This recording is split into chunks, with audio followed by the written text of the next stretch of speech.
What's going on, guys? Kaiger here. I have a pretty exciting PvP content for you. We're going to watch Nanami 15 million NA1 player against Kenpachi, which is about 14.5 million, a little bit more. We're going to check out their stats. We're going to see what Nanami told me about it going into it, and then we're going to review both of them and explain what's going on. Let's get into it.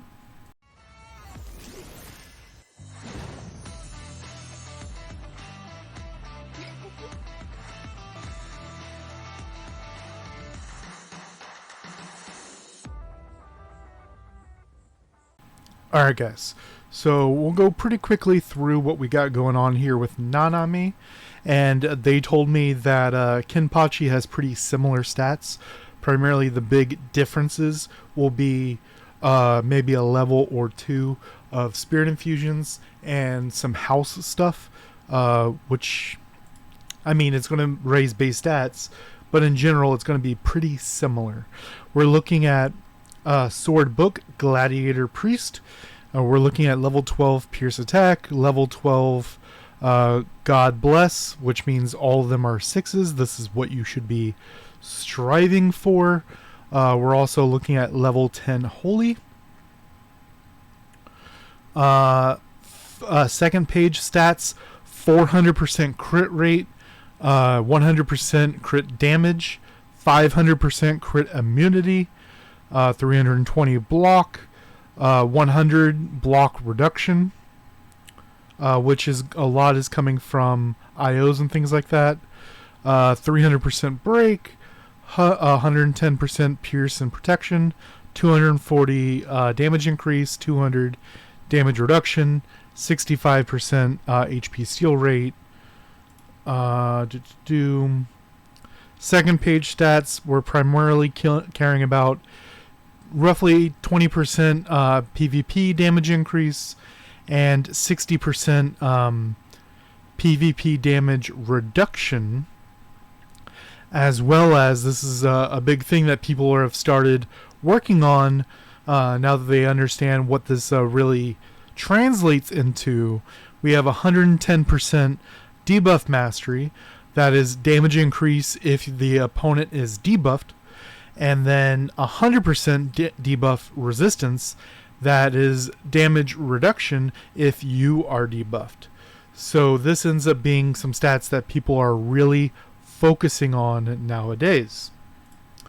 Now, what they've told me about it is the stats that we looked at is the damage reduction, tenacity, and block are after God Bless.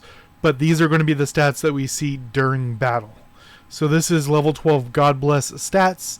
High tenacity because Kenpachi, the one he's going to be fighting in this video, has super high crit. I believe they have over 600% crit rate. 600% crit. Generally, I don't do this build. This is specifically for Kenpachi. Usually more block, question mark. Yes, I usually keep both at about 400%. As we saw, his tenacity was 500%. Damage reduction at 200%. They had to give up a little bit of that to get more tenacity. Crit and break, usually about 280%. Stack high debuff mastery and resistance. We talked about how, yeah, that's a really good stat for PvP right now. I think Kenpachi has pretty close. They do. It's hard to know the exact numbers because the thing updates every 10 minutes. The battle only lasts a couple minutes, so you can change to your PvP, do the PvP, and swap back before the list even updates. So it's hard to always know what their stats are. Other people play other accounts if people aren't on for that night or whatnot. The person who was playing tonight is really, really good at PvP, good at dodging abilities and fairy skills. We're looking at Burning Soul battle matches, so fairies are active.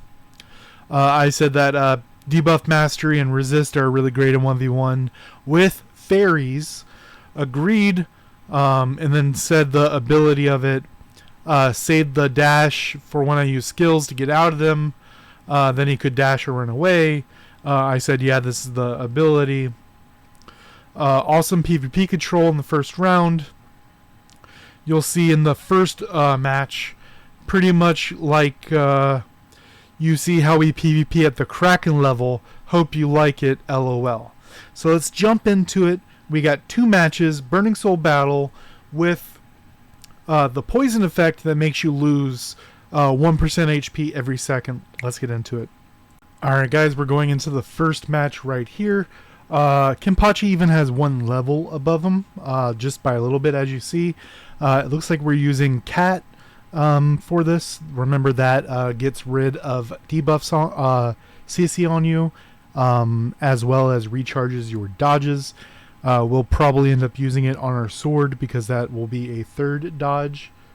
And let's get into it. Getting out, kind of feeling out each other. We took a Cold Fire Bird, reducing our... Oh, that was a big thing right there. We used Cold Fire Bird, reducing their block, and then we watched their movement, and as soon as they took a wrong step, we hit them with the Milim Cannot Move. They immediately hit us with Rimuru, which is an interesting one. Remember that when you use Milim at a super high level, which they do, it gives you an attack buff. And then they used Milim right after, targeting that area, trying to eat that attack buff, as well as the shield that we got from Star Blessing. So very cool use of Milim here. Something you're not going to see a whole lot of. They put more CC on us. We use Cat to get out of it. Pull in. They were able to dodge out of it. Trading some damage here. No one particularly took a whole lot. We won the trade there because of the Gladiator heal. A bad Tenacity Ball by the opponent. Reapplying Star Blessing. At this level, Star Blessing is better used as a get out of jail free card. We're using Urza on our sword class to get more skill damage, especially on that Moon Slash and Punitive Chop. Just trading some cooldowns, waiting for big burst windows. They're coming in on us. I see they're on Orchid and Rimuru right now. Trading some AoE. There's Rimuru. Yeah, they're saving Rimuru for when we use Milim to try to eat that attack buff. That's a pretty interesting choice. Fairy. I guess they're trying to get that, steal your attack buff to get their own attack buff. Remember, it eats up to 4 and gives you 2 for each. So if it just eats the attack buff, it'll give them 2 stats. One could even be a heal, which could be very beneficial in the poison aspect here. We had a good combo there. They also had they got us with the last stun there. They got us with the Dragon Fighter secondary skills, which was a stun into a massive hit, which is where we lost a lot of our HP. Our barrier is still down. Our heal is still down. Our secondary barrier with Orchid is still down. But no incoming damage, allowing us to get both of our barriers back up. Heal back up. We need to get that uppercut for another heal. We did. They used Dragon Roar to get out of RCC. We're wanting to hit this Tenacity Ball to reduce... Oh, nope. He got the full combo on us. Yep, there it is. Awesome damage.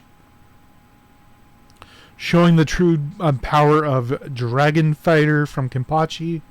Their Dragon Roar is down, so they took the full CC.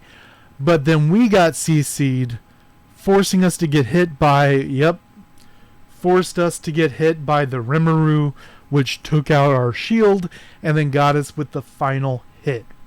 So that's 1-up for Kenpachi. Let's check out the other match.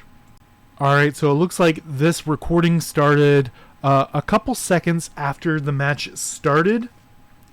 which looks like all they did is they went forward, traded a few skills, and now the recording starts. Okay, got our buffs going. They used Rimuru. They used oh no, got the stun off. They used the main character from Slime after we used Rimuru, the Gluttony. Okay. Got some trading going. They got their Star Blessing up. We used our Star Blessing. There's Orchid to try to get them to stop moving. They dodged out of it. Got the swap. Got a really good. Oh man, that was great. We got them. We got the stun right there. The cannot move from Rimuru. Followed it up with double fairy, punitive. Punitive chop. And just literally took him from 60% to 0 with holy bonus. So way shorter match. Now that they got used to each other, I'm guessing Nanami kind of saw the flow of what the other player was trying to do and took advantage of that to get a quick win. This was a best 2 out of 3, but the third match was not recorded, unfortunately. Those are the 2 matches I have. That is what Whale Wars looks like. Let me know what you guys think down below. Till next time, guys.